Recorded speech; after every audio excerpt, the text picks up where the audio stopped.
Buenos días para todos, Dios les bendiga. Feliz miércoles. Gracias por acompañarnos. Gracias por estar aquí en esta reflexión. Es un día más en el cual seguimos reflexionando acerca del Señor Jesucristo, acerca de su palabra. Estamos conociéndole, por eso estamos estudiando el Evangelio de Juan. Qué bendición poder estar acá, qué bendición poder compartir con ustedes a través de este medio. Bien sea que me acompañen en este momento o lo vean con posteridad. Muchas gracias, Dios les bendiga.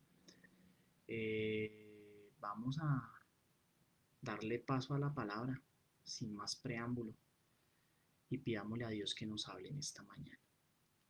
Señor, te damos gracias por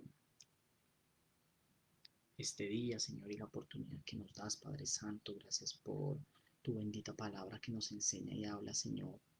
Que no sean mis palabras hablando, sino que sea tu palabra hablando, Señor.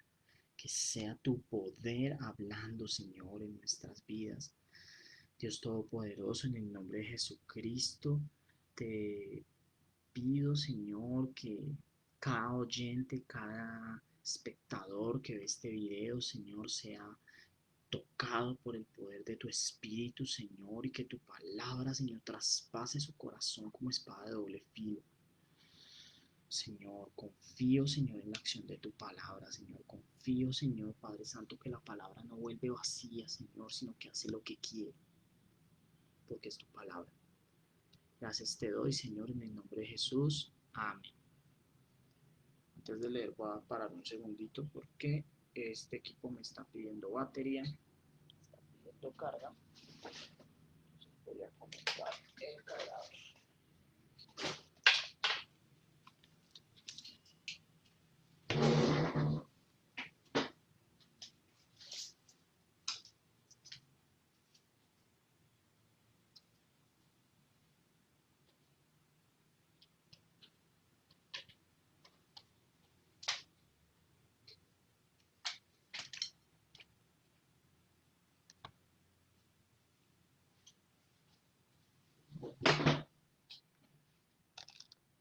Perfecto.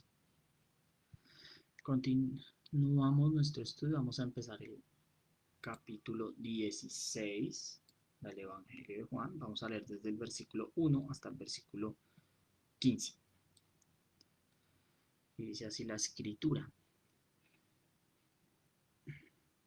Les he dicho estas cosas para que no abandonen su fe. Los expulsarán de las sinagogas y llegará el tiempo en que quienes los maten pensarán que están haciendo un servicio santo para Dios. Eso se debe a que nunca han conocido ni al Padre ni a mí. Les digo estas cosas ahora para que, cuando sucedan, recuerden mi advertencia. No las mencioné antes porque todavía iba a estar un tiempo más con ustedes. Ahora voy al que me envió, y ninguno de ustedes me pregunta a dónde voy. En cambio, se entristecen por lo que les he dicho. En realidad, es mejor para ustedes que me vaya porque, si no me fuera, el abogado defensor no vendría. En cambio, si me voy, entonces se lo enviaré a ustedes. Y cuando Él venga, convencerá al mundo de pecado y de la justicia de Dios y del juicio que viene. El pecado del mundo consiste en que el mundo se niega a creer en mí. La justicia está disponible porque voy al Padre, y ustedes no me verán más. El juicio vendrá porque quien gobierna este mundo ya ha sido juzgado. Me queda aún mucho más que quisiera decirles, pero en este momento no pueden soportarlo. Cuando venga el Espíritu de verdad, Él los guiará a toda la verdad. Él no hablará por su propia cuenta, sino que les dirá lo que ha oído y les contará lo que sucederá en el futuro. Me glorificará porque les contará todo lo que reciba de mí. Todo lo que pertenece al Padre es mío. Por eso dije, el Espíritu les dirá todo lo que reciba de mí. Amén. En esta sección, Jesús continúa hablándoles a los discípulos y les habla acerca de la obra del Espíritu Santo. en ellos. Vamos a colocar aquí una versión paralela para entender un poco mejor el tema. ¿Dónde estás? Okay. Entonces Jesús empieza terminando el tema del que hablábamos ayer, ¿cierto?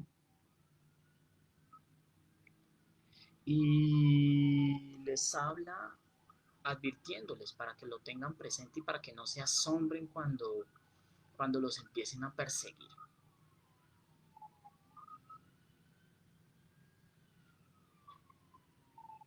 ¿Sí?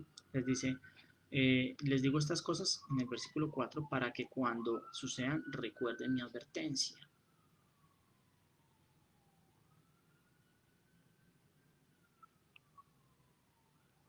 ¿Sí? Les dice que no se las había dicho porque él estaba con ellos, ellos estaban en la seguridad de estar con Jesús, pero ahora que él no iba a estar, entonces tal vez iban a pensar por qué les pasa esto. Entonces Jesús les dice, mire, esto es lo que les va a ocurrir, los van a perseguir, los van a insultar, pero tranquilos que yo estoy con ustedes igual. Y aquí en este caso les dice, incluso los van a matar. Si lo miramos en el contexto más cercano de los apóstoles, el único apóstol que sobrevivió sin tortura, de acuerdo a la tradición, o sea, sin sufrir una muerte prematura o sufrir una muerte violenta, fue Juan. Juan murió de muerte natural, pero había sido desterrado y había sido torturado. ¿Sí? Entonces los iban a perseguir. O sea, de todos esos 12, descontando a Judas y después poniendo al nuevo apóstol que fue elegido, todos fueron mártires, todos, todos sin excepción, todos, y descontando a Juan, obviamente. Juan fue torturado, pero no murió martirizado, sino murió de viejito. Entonces Pedro murió crucificado, Andrés murió crucificado, otros fueron torturados de otras formas, ¿sí? Incluso Pablo, que fue el último apóstol, también murió decapitado. ¿Mm? Y fueron perseguidos por los judíos, fueron perseguidos por Roma con posteridad. Y los primeros cristianos fueron perseguidos por Roma, por lo que hablábamos ayer, porque el culto cristiano iba en contra de un aspecto fundamental del imperio, era la unidad en torno al culto al emperador. Y pues los cristianos no se iban a arrodillar ante el emperador porque el emperador no era un dios. El único dios es Jesús. Y ante el único Señor que se iban a arrodillar los cristianos era ante Cristo. Entonces por eso fueron perseguidos, fueron crucificados, fueron quemados, fueron echados a las fieras. Eh, y si buscamos en el martirologio, podemos ver muchas historias de fe tremendas. Y todas estas personas, cuando iban al martirio, siempre tenían la mirada puesta en la cruz, en la cruz. Entonces, vemos historias de personas que iban a las fieras y aunque las fieras las mataban, ellos seguían clamando y cantando a Dios, que aunque eran ancianos resistían de una manera estoica, por ponerlo en un término así, el martirio y no, incluso no sufrían daños. Me acuerdo, por ejemplo, la historia de Policarpo. Policarpo fue echado a la hoguera y no de quemaba, y no de quemaba, les tocó, les tocó atravesarlo para que se muriera. Y dice la tradición que cuando él murió su olor, ese olor de quemado y ese olor de la sangre y todo, despedía un olor fragante, pero era porque era una persona que tenía ya los ojos puestos en Jesús y siendo un anciano. Quisieron que él se arrepintiera y él no quiso y fue al sacrificio. O la tradición cuenta que Pedro cuando fue crucificado sintió que no era digno de ser crucificado igual que Cristo, entonces lo único que pidió fue que lo crucificaran de cabeza, ¿sí? Pero no refutó ni cosa semejante. Y todos ellos tenían claro la advertencia de Cristo, que los iban a perseguir. Y aún en tiempos modernos, como dice el Señor, muchos van a pensar, o muchos pensaron que estaban haciendo las cosas en el nombre de Dios. El ejemplo más claro es empezando en Hechos de los Apóstoles cuando Saulo o Pablo hacía las cosas pensando que lo hacía para dar gloria a Dios, entonces perseguía a los cristianos porque pensaba que era lo correcto. Cuando aparecieron los reformadores, los primeros reformadores, la iglesia institucional los persiguió y los mató en algunos casos, abanderando la premisa de que ellos eran la iglesia verdadera y que estaban haciendo lo correcto en el nombre de Dios. Jan Hus fue quemado después del concilio de Constanza, cuando él que esperaba ser escuchado y decirles que habían estado, que la iglesia se encontraba haciendo cosas que no eran y se encontraba, digamos, nublada en doctrinas que no eran ciertas y no iban de acordes a la escritura, ¿sí? Y él esperaba ser escuchado, pero finalmente en el concilio de Constanza lo condenaron como hereje y fue quemado, ¿sí? Para saber que un siglo más tarde aparecería Lutero y con las mismas tesis finalmente eh, enfrentó a esta iglesia y él también fue perseguido. Los reformadores en diversas partes de Europa fueron perseguidos, fueron acusados de herejes, fueron quemados. Entonces les puedo contar muchos ejemplos, me acuerdo de algunos. Tyndall en Inglaterra, o también en Inglaterra Tyndall, Cranmer, eh, bueno, otros tantos. No se me vienen rápido a la cabeza los ejemplos, pero tendríamos que estudiar historia de la iglesia para poder ver que han sido muchos los que han derramado su sangre por predicar esta palabra. Pero todos tenían puesta su mirada en esa frase.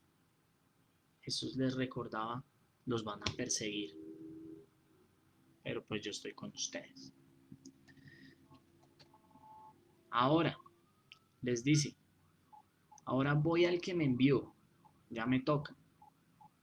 Y ninguno me pregunta a dónde es que voy, sino han estado llorando y llorando y llorando. Cuando se utiliza la palabra se entristecen, es la misma palabra que se usa cuando el entierro de Lázaro.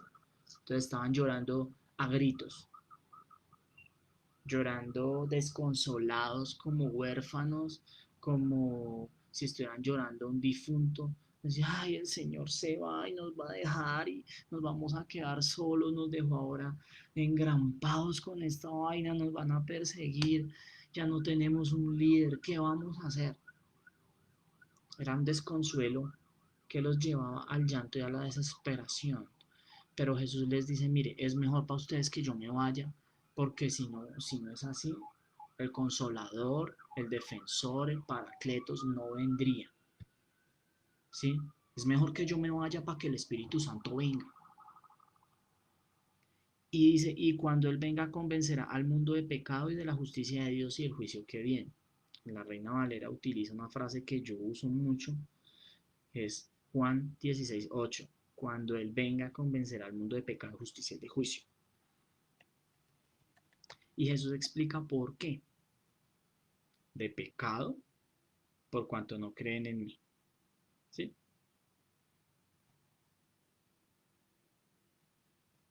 El pecado del mundo, dice en la versión que leo siempre, consiste en que el mundo se niega a creer en mí. Entonces, Jesús se va y el Espíritu Santo viene para convencer al pecado, convencer al mundo de pecado. ¿Cómo? Diciéndole, ustedes no creen en Jesús. El Evangelio muestra el Evangelio, donde les dice, es necesario que ustedes se arrepientan de su pecado. ¿Cuál es su pecado? Estar en guerra contra Dios, vivir en sus propios deleites y no creer en Cristo. Entonces, cuando el Espíritu Santo viene, convence al mundo de pecado. Te convence de pecado, que no has creído en Cristo, ¿verdad? Se te muestra que has vivido una vida horrenda contra Dios y te convence de pecado, de justicia.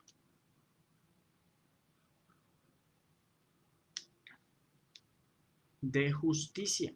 Dice, la justicia está disponible porque voy al Padre y ustedes no me verán más. La justicia está disponible. Cuando Cristo murió, queda la justicia de Dios satisfecha. Cuando Cristo murió, la justicia de Dios queda satisfecha. Entonces el Espíritu Santo dice, justamente Cristo murió por los pecados de ustedes. Tomó su lugar, el lugar que ustedes debían haber tenido. ¿Verdad?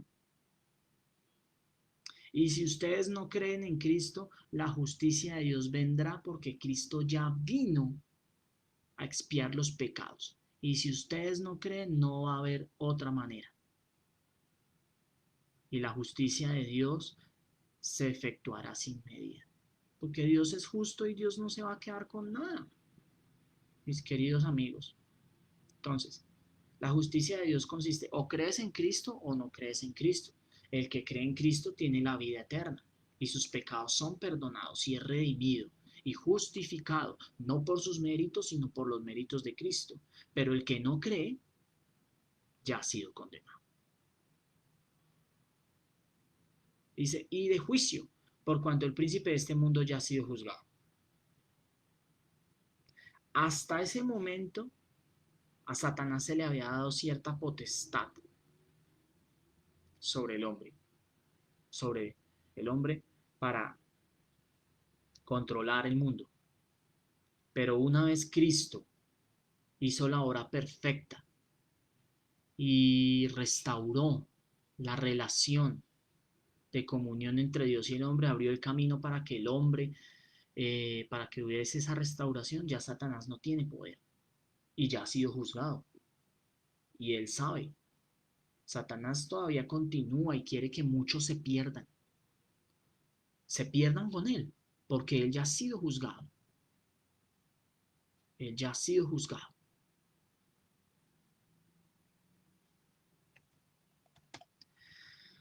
Versículo 12 dice que les dice Jesús, mire, tengo muchísimas cosas que decirles, pero ahora ustedes no van a ser capaces de aguantarlo, ¿sí? Porque no entienden. Pero cuando venga el Espíritu Santo van a entender todo y lo que faltó, Él se los va a decir. ¿Por qué? Porque el Espíritu Santo es Dios mismo habitando en ustedes.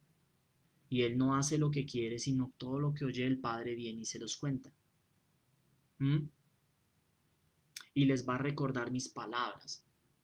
Y ustedes van a sentir que yo estoy con ustedes porque estoy con ustedes, por medio del Espíritu Santo. Cuando venga el Espíritu de verdad, dice el versículo 13, Él los guiará a toda verdad. Él no hablará por su propia cuenta, sino que les dirá lo que ha oído y les contará lo que sucederá en el futuro. Me glorificará porque les contará todo lo que reciba de mí. Todo lo que pertenece al Padre es mío, por eso dije, el Espíritu les dará lo que reciba de mí. Entonces, el Espíritu Santo, y esa es la gran promesa que les deja y nos deja a nosotros. Miren, no importa lo que pase, no importa lo que venga, si ustedes creen en mí, el Espíritu Santo estará con ustedes y los acompañará y les dará a conocer toda la verdad y les hará recordar que yo estoy con ustedes y les hará recordar que yo morí por ustedes, les hará recordar que hay esa esperanza de vida eterna y que se van a reunir conmigo algún día, les hará recordar que yo volveré a juzgar definitivamente todas las cosas, les recordará cada palabra de la escritura para que anden en mis caminos, será su compañero, será su amigo. Qué tremenda promesa la que les está dando aquí el Señor.